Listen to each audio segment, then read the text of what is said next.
আসসালামু আলাইকুম সুপ্রিয় দর্শক মণ্ডলী, আশা করি আল্লাহর রহমতে ভালো আছেন। আমি ডাক্তার জাহিদুল বাদী, chairman Bangladesh autism and disability institute. আজকে কথা বলবো হাঁটু ব্যথা নিয়ে। খুবই কমন একটা সমস্যা, বিভিন্ন বয়সের, একেবারে প্রায় সকল বয়সে, বিশেষ করে যারা যৌবনের শেষ দিকে রয়েছে তারা থেকে শুরু করে বার্ধক্য পর্যন্ত প্রায় সবারই কিন্তু হাঁটুর ব্যথা থাকে এবং অনেকেই কমপ্লেন করেন, আসেন আমাদের কাছে। তো চলুন জেনে নিই হাঁটু ব্যথা নিয়ে। হাঁটু ব্যথা আমরা মৌলিকভাবে এটিকে বলতে পারি সবচেয়ে বেশি হয় মেকানিক্যাল পেইন আর কি, অর্থাৎ আপনার চলায় ফেরায় বা আঘাতজনিত কারণে হাঁটু ব্যথা হতে পারে।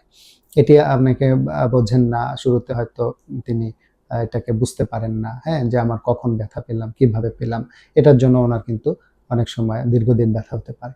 আরেকটি হচ্ছে যে মেকানিক্যাল পেইনই যদি দীর্ঘদিন সাস্টেইন করে তখন কিন্তু আর্থ্রাইটিস ডেভেলপ করে। তো অস্টিওআর্থ্রাইটিসের কারণে হাঁটু ব্যথা গোটা পৃথিবীতে, সমগ্র পৃথিবীতেই কিন্তু এর হার অনেক বেশি এবং মানুষকে এই অস্টিওআর্থ্রাইটিসের কারণেই কিন্তু বেশি ভুগতে হয়। তো অস্টিওআর্থ্রাইটিসকে প্রিভেন্ট করারও অনেকগুলো পদ্ধতি রয়েছে। আমরা সেগুলি নিয়ে আলোচনা এর পূর্বেও করেছি, বা আমরা আমাদের রোগীদেরকে পেলে আমরা তাদেরকে কাউন্সেলিং করি, বলি। তো অস্টিওআর্থ্রাইটিস হলে পরে আপনারা কিন্তু, অর্থাৎ আপনার হাঁটু ব্যথা হলে প্রথম আপনারা অনতিবিলম্বে আমাদের কাছে চলে আসবেন। এটিকে কিন্তু কালক্ষেপণ করবেন না। এটিকে অনেকে গুরুত্ব দেয় না, মনে করে যে না, আজকে হয়েছে রেখে দিই, কয়েকদিন পরে যাব।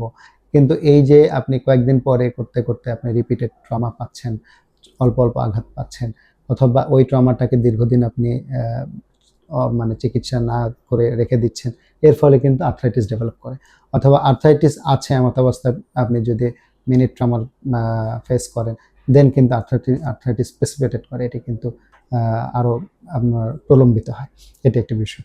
আরেকটি হচ্ছে আপনার অস্টিওআর্থ্রাইটিস কিন্তু দীর্ঘদিন থাকলে পরে আপনার নি জয়েন্ট কিন্তু বিকল হয়ে যায়, অর্থাৎ হাঁটু ফুলে যায়, হাঁটু আপনার ফাংশন করে না, এবং এই জায়গায় কিন্তু নি রিপ্লেসমেন্টের প্রয়োজন হয়। আমরা নি রিপ্লেসমেন্ট করছি, এবং অর্থাৎ হাঁটুর এই জয়েন্টের একটা বিশেষ অংশ কেটে আমরা কিন্তু আর্টিফিশিয়াল জয়েন্ট এখানে প্লেস করে দিই।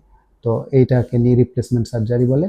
তো আপনারা এই নি রিপ্লেসমেন্ট সার্জারি কিন্তু আমরা চাই না যে আপনারা এর সম্মুখীন হন, কারণ অনেক ব্যয়বহুল। তো তার আগেই, অর্থাৎ হাঁটুকে বিকল করার আগেই কিন্তু সক্ষম অবস্থা আপনারা আমাদের কাছে আসেন।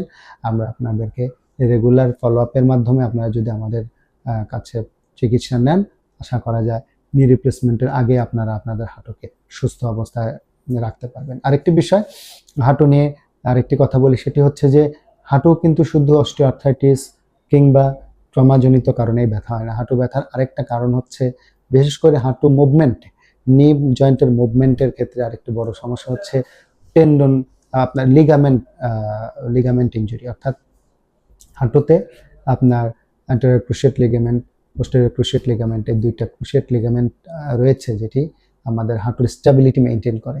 তো আমরা যদি এই যে হাঁটু জয়েন্টের, নি জয়েন্টের আছে, তো এই যে সামনের অংশ আপনারা দেখতে পাচ্ছেন, পিছনের অংশে কিন্তু ভিতরের দিকে এই যে লিগামেন্টের অবস্থান রয়েছে আমরা দেখতে পাচ্ছি, এই যে এই ভিতরের দিকে, হ্যাঁ।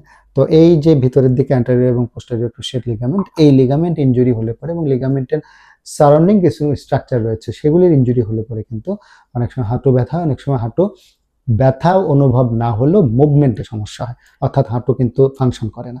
তো এমত অবস্থা আপনারা কিন্তু দেরি না করে, অর্থাৎ কি কারণে হলো এটি কিন্তু আপনাদের পক্ষে ডিটেক্ট করা কঠিন।